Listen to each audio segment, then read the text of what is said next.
it's about time. I think we can all agree that this was long overdue, and I'm happy to announce that Kawasaki has finally brought some enduro bikes to the table. That is right, boys and girls. My name is Tanner, and in today's video, we're gonna be talking about the new KX lineup.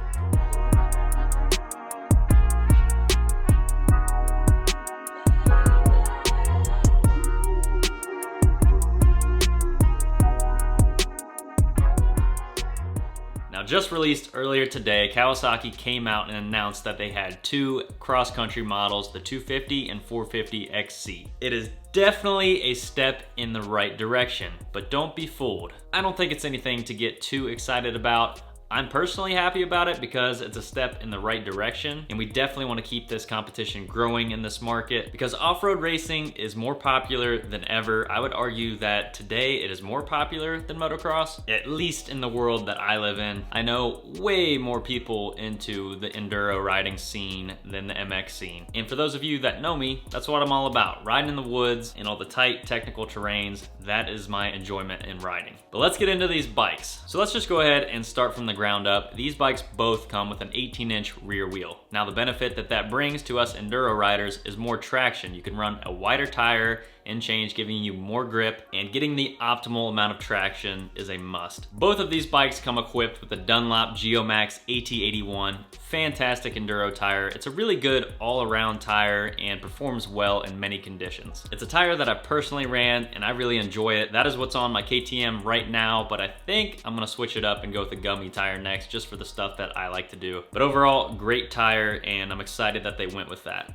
Between the regular motocross bikes and the new XCs, I don't think there's any difference with the braking. They tried to make it seem like there was a lot of these differences, but mainly the only significant differences between the two are different engine mapping. From what I understand, the transmissions on these bikes are a little bit closer ratio than the MX bikes, which I don't fully understand. They're both 5 speeds. Personally, I would like to see a wide ratio option. For the stuff that I do, I really enjoy having those lower first gears, but to each his own. I know a lot of people, even in the KTM Husqvarna lineup, they prefer like the XC models with the semi-close ratio. But me personally, I would have liked to see a wide ratio. Both the MX and the XC models come with electric start all across the board. They finally brought it to the 250 in the MX version, so obviously it carried over to the XC. Both of these bikes have kickstands as well, which is very nice. Wait, I forgot probably one of the most important things about these bikes that make them different: the suspension. Both come with different valving, different spring rates that are set up for enduro riding. So it's gonna be a lot softer than your traditional MX style setups. The 250 comes with the KYB suspension, and the 450, I believe, comes with the Showa, but these bikes come tuned for off-road racing, which is nice. That's like one of the biggest things. It doesn't matter what bike you're on, if the suspension is not set up right, you're not gonna have a good time. So that's a big thing. You're still gonna have to adjust the sag and get it set for your weight, but it's a great place to start, and that's a huge benefit over the MX models. And I think really the only other difference is the fact that they both come with plastic skid plates that you'll probably want to upgrade anyways, but it's nice to have something to start with. But ultimately, those are the main things that are different with these bikes.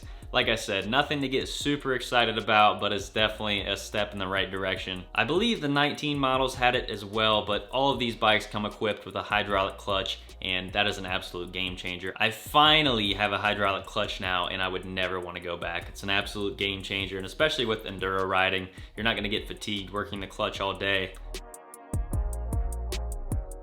The 2021 KX250XC comes in at $83.99. That's pretty average all across the board with the Japanese bikes. The 450XC is about $1,200 more than that, so pretty much all the same, unless you go European. The European bikes are significantly more expensive, but in my opinion, they come with a lot of better options that you'll probably end up getting on those bikes anyways. But ultimately, it all depends on what you like. I know a lot of people, myself included, enjoy the Japanese reliability, but that all really comes down to personal preference. bikes. I would say that Yamaha still has it in this category with their 250FX and 450FX. With the wide ratio transmissions and 6-speed, it just feels like it was actually designed to be an off-road race bike rather than an afterthought. I've had the chance to ride both the 250FX and the 450FX, and I really love those bikes. I prefer the 250 personally. I think the 450s are just too much in the woods, but that all depends on what kind of riding you're gonna do. If you're gonna be out in the desert and things like that, you might wanna go with the 450. But as of right now, in my mind, Yamaha still has all of them beat. The RX lineup from Honda is nice. That just pretty much brought electric start and kickstands and all of those little things. Very similar all across the board in the lineup, but I do applaud Kawasaki for taking this leap, especially with everything else they have in the lineup. I would like to see the 110 get fuel injection. Honda is definitely killing it right now with that. The 230 and 300R, those are fantastic machines. As you know, I rode the 300R. If you haven't seen that video already, go check it out, but I absolutely love that bike.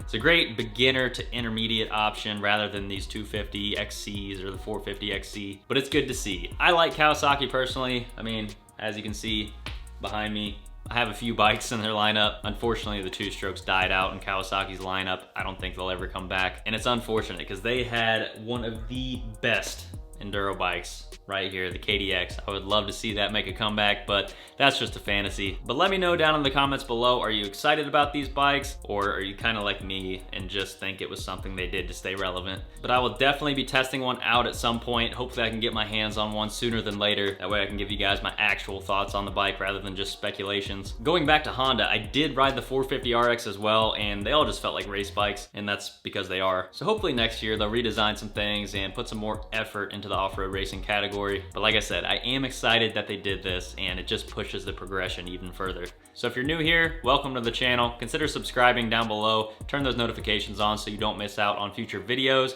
We do a lot of trail riding here, so that's what you can expect for now at least. Plenty of adventures coming soon, and a lot of crazy stuff happens on this channel. We pretty much go through bikes like we change clothes. So I hope y'all enjoyed this video. Let me know if you would like to continue these in the future, but we're still doing these daily uploads, so until tomorrow's video, I'll see you then.